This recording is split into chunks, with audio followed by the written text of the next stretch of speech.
Seja bem-vindo ao Contos com Adele. Se você não é inscrito no canal, se inscreva e não esqueça de deixar o seu like. Hoje no Contos com Adele vamos contar a história de Nayuki Kan, um jovem de 26 anos de idade que foi encontrado dentro de uma privada. É isto mesmo que vocês escutaram, dentro de uma privada no Japão.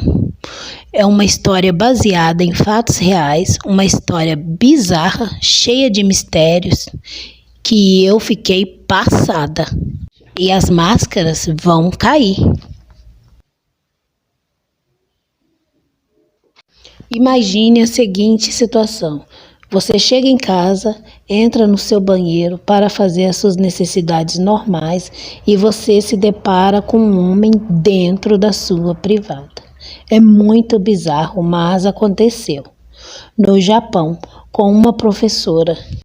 No dia 28 de fevereiro de 1989, em um pequeno vilarejo chamado Dulol, que fica em Tokushima, no Japão, uma professora, que se chamava Yumi Tanaka, estava na escola, em seu dia de folga. A escola é tipo assim, as professoras iam trabalhar, mas tinha um alojamento onde elas podiam dormir e ficar por lá.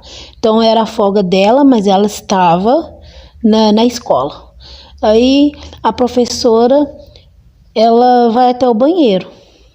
Quando ela chega no banheiro, que ela vai sentar no vaso para fazer suas necessidades, ela encontra um sapato. Ela vê um sapato, um pé de um sapato masculino, preto de couro, boiando dentro do vaso.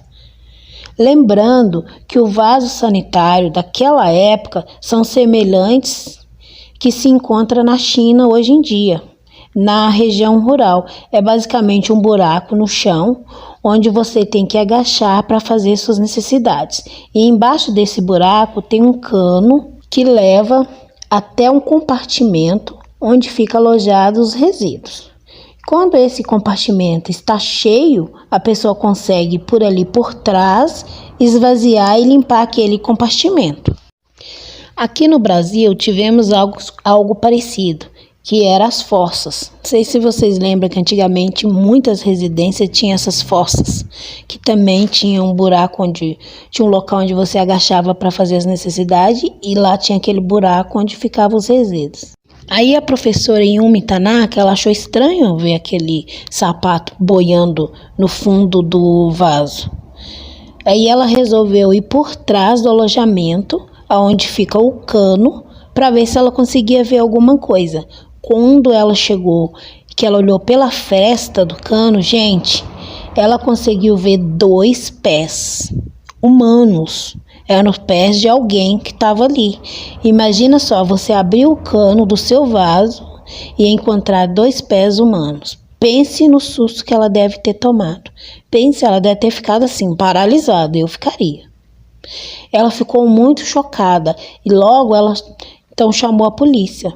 Os policiais chegaram até o local e, sem saber se era um homem ou uma mulher, ou se ainda estava vivo, morto, daí os policiais abriram a tampa do cano e viram que era um homem adulto, mas que infelizmente já estava sem vida.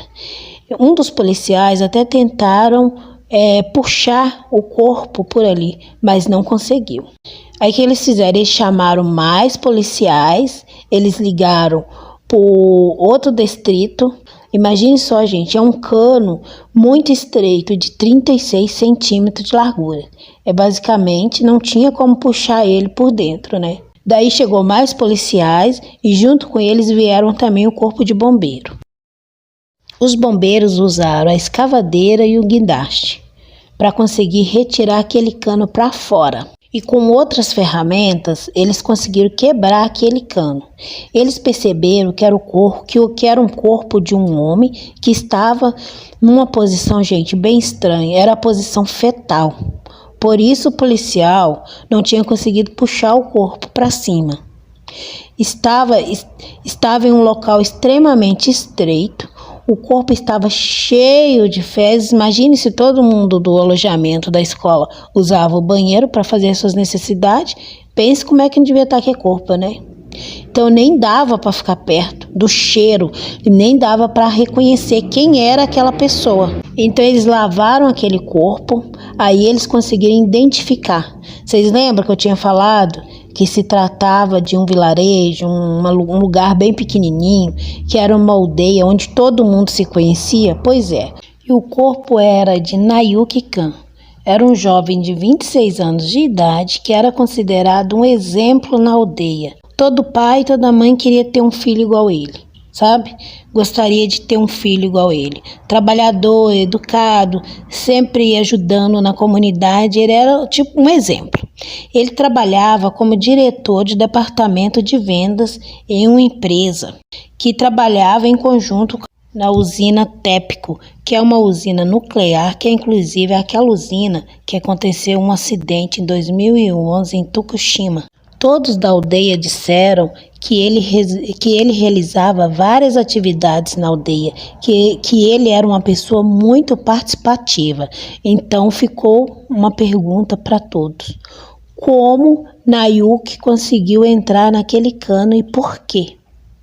Lembrando que a largura do cano era de 36 centímetros, um pouco maior que uma régua.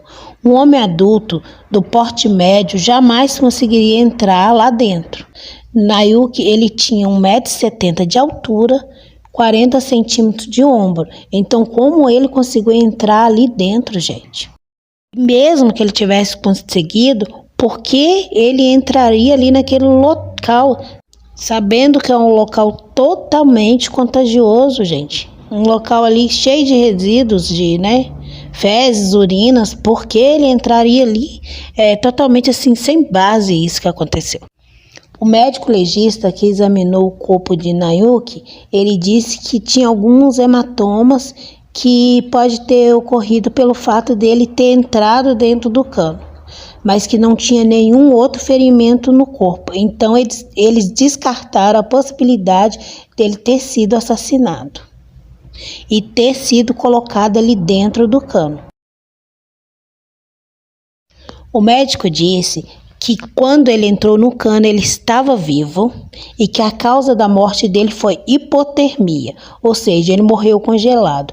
Lembrando que nesta época no Japão é muito frio lá. Porém, por algum motivo, não foi realizada autópsia no corpo. Ele só fez algumas análises por fora, mas não abriu o corpo, não fez mais nada, o que é muito estranho.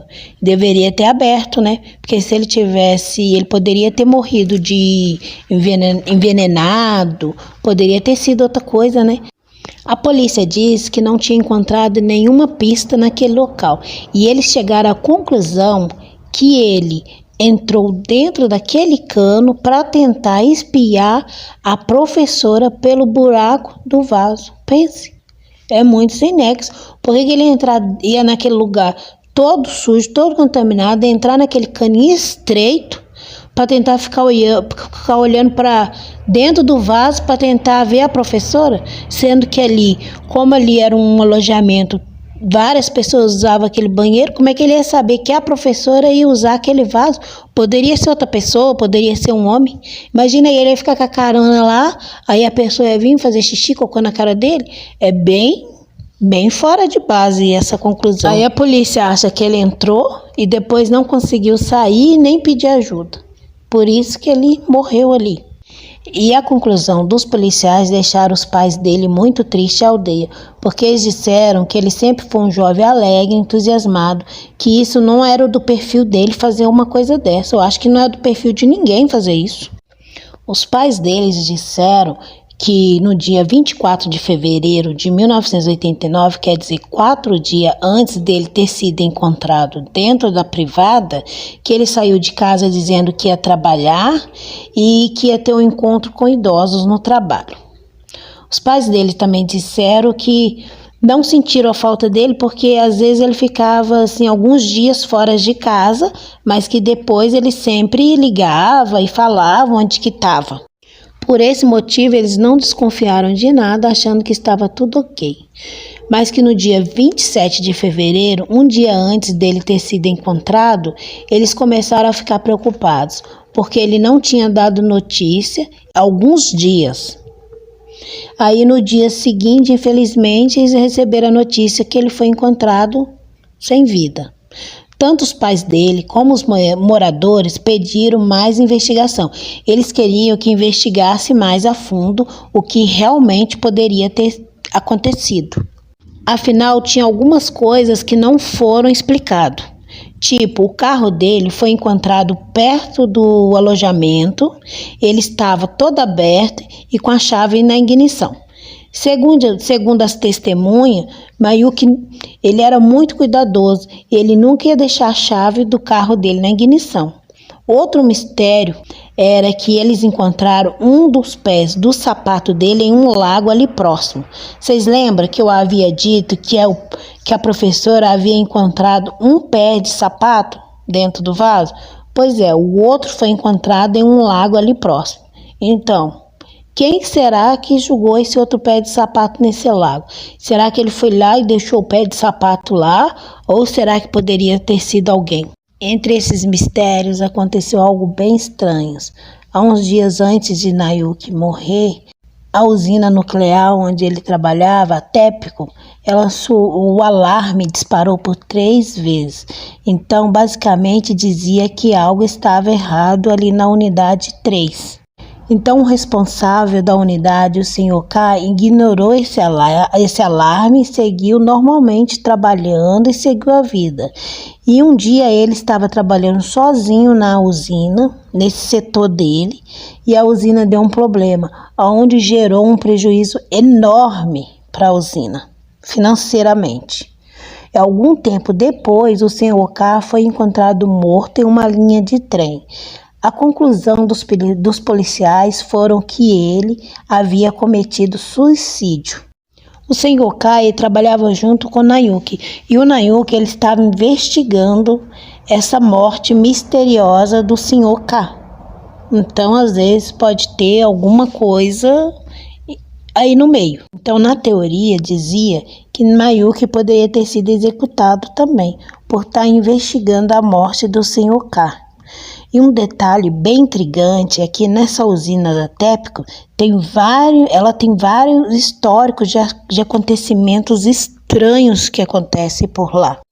Outro exemplo estranho é o caso que aconteceu em 1997 com Yasuko Tanaka. Ela era uma executiva da TEPCO.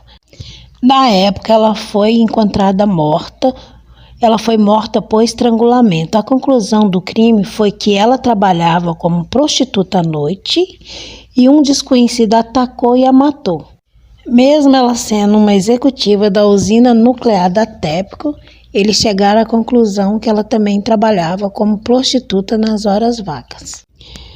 Então as pessoas começaram a achar que os 3 casos tinham algo em comum, tipo uma queima de arquivo, onde eles matam quem atravessa o caminho deles e basicamente corrompe a polícia.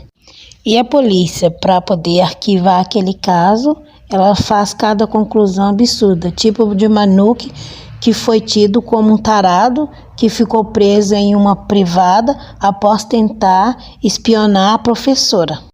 E a Yasuko, que era uma executiva da empresa e que foi dada como prostituta, que foi morta se prostituindo.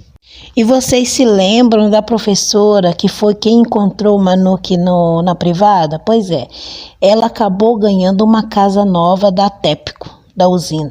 A usina presenteou essa professora com uma casa nova. E todos os policiais envolvidos nos casos foi transferido para outra delegacia. E o legista que examinou o corpo de Mayuki, que trabalhava há 34 anos nesta profissão, se aposentou. Basicamente, ele pediu demissão do emprego. Este caso tem muitos fatos estranhos que não se encaixam. O que você achou deste caso? Deixa aqui nos comentários. Eu particularmente achei muito estranho, cheio de coisa louca. Eu fiquei assim, totalmente passada com tudo. Eu espero vocês no próximo vídeo. Tchau!